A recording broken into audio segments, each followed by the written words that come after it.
Hi, everyone. Welcome back to another episode of Ask a Care Manager. My name is Ryan Abramski. I'm the Business Development Director. I'm joined as always with Teresa Jackson. She is our Director of Care Management. Both of us work for Easy Living. We're a home care and care management agency serving the Tampa Bay area for over 20 years. As always, Ask a Care Manager is brought to you by our friends over at the Senior Living Resource Magazine and their website, seniorlivingguide.com.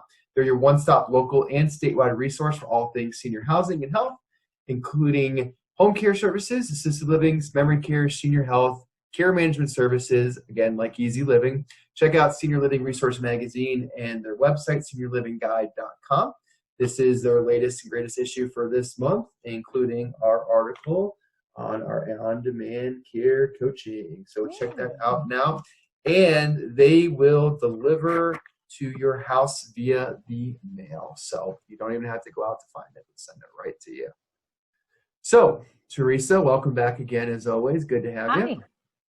So this month, most people know October as, I think, Breast Cancer Awareness Month, but there's also another major health identifier that people utilize this month for, and that is Mental Health Awareness Month. As we've all probably have seen in the news or online or some point, especially with this COVID pandemic, there's been a very large increase of people struggling from sort of mental illnesses, whether that's temporary or a long-term situation.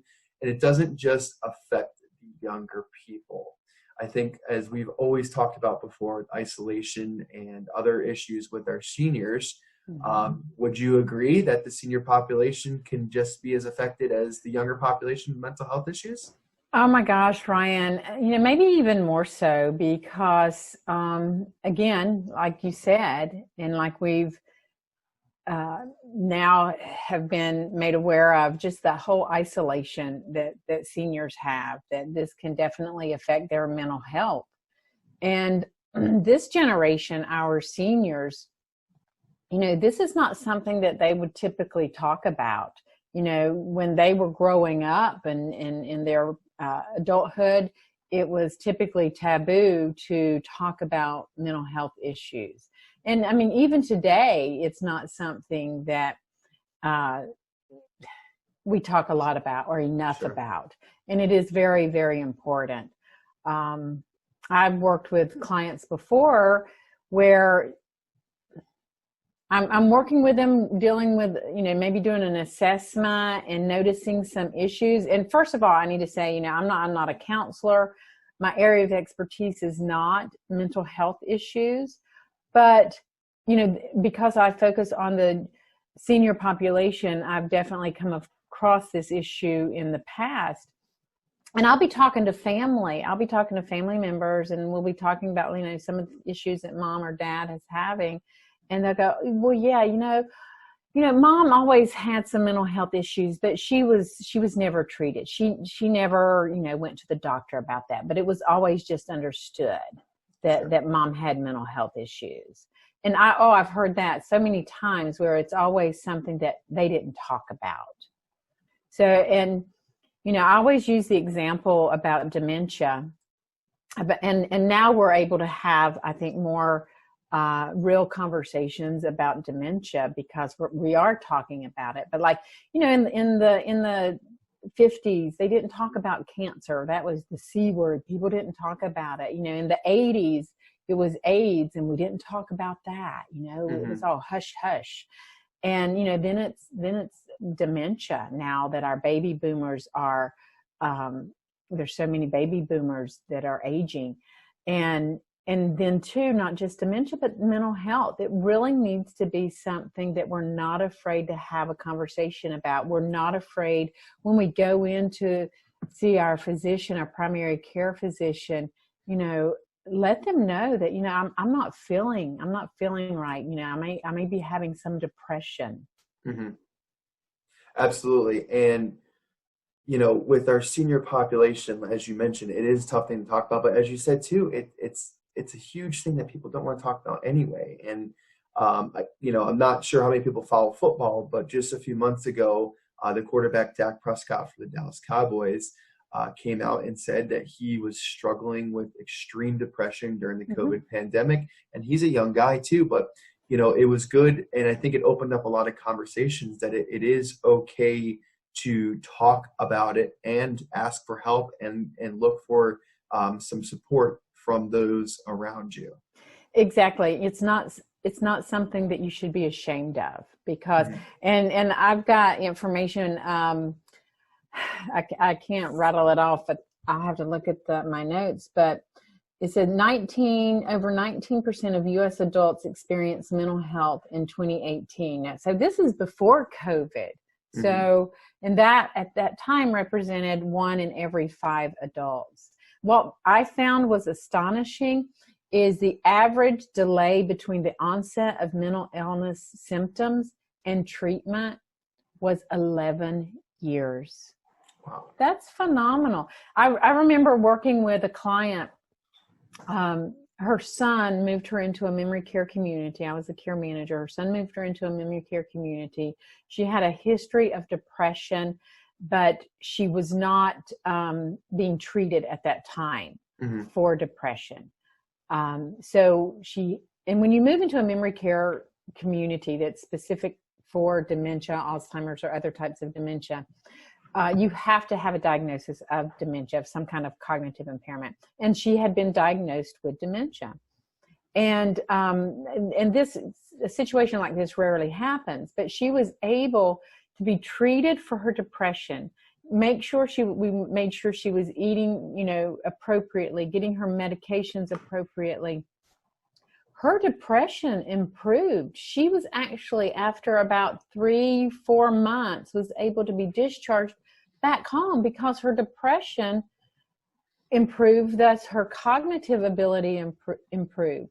But if you have years of depression, it can mimic, and you can present with dementia. And it's one of the very few causes of dementia that may be reversed. And in this case it was, and it was like, we were so excited she was able to go back home. So yeah, that's incredible. And I think you can see some similarities between a cognitive issue and mental illness that some people that do suffer from. So I could see that, definitely mimicking each other and tying into each other there. Absolutely. Definitely. And, one of the things I really want to talk about is with depression, you have an increase in suicide rates. And white males over the age of, or between the age of 80 and 84, their suicide rate is actually twice that of the general population. So anytime I am doing an assessment where we have a male caregiver taking care of his wife, or in one case, oh my gosh, it was the dad taking care of his daughter who had early onset Alzheimer's. I will always ask that question, how are you doing?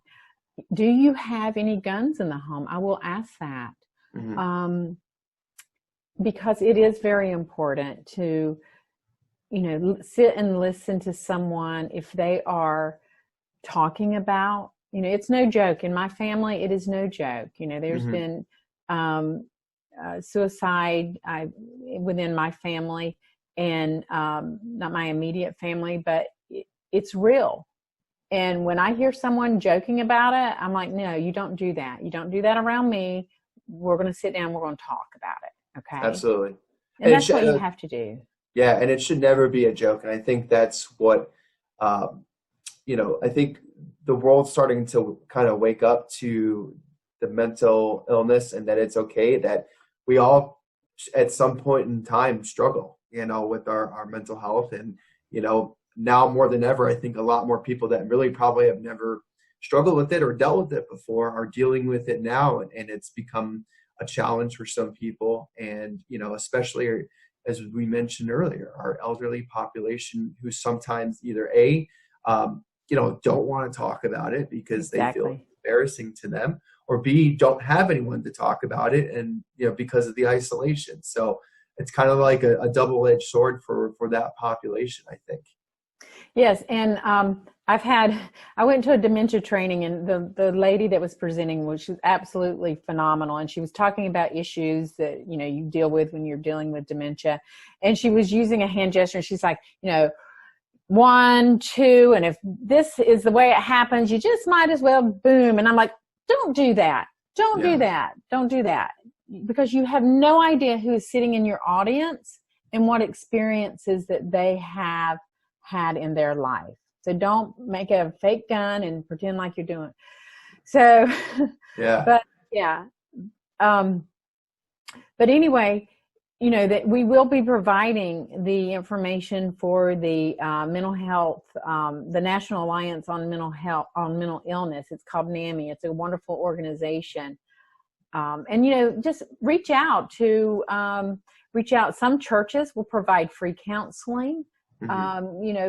With a lot of telehealth visits. And this is something that a care manager and what I will do when I see, again, because I'm not a therapist, I'm not an expert in mental illness, but if I see the red flags, then I will make sure that my client does go see the appropriate doctor. Absolutely. Yeah, and get the appropriate treatment.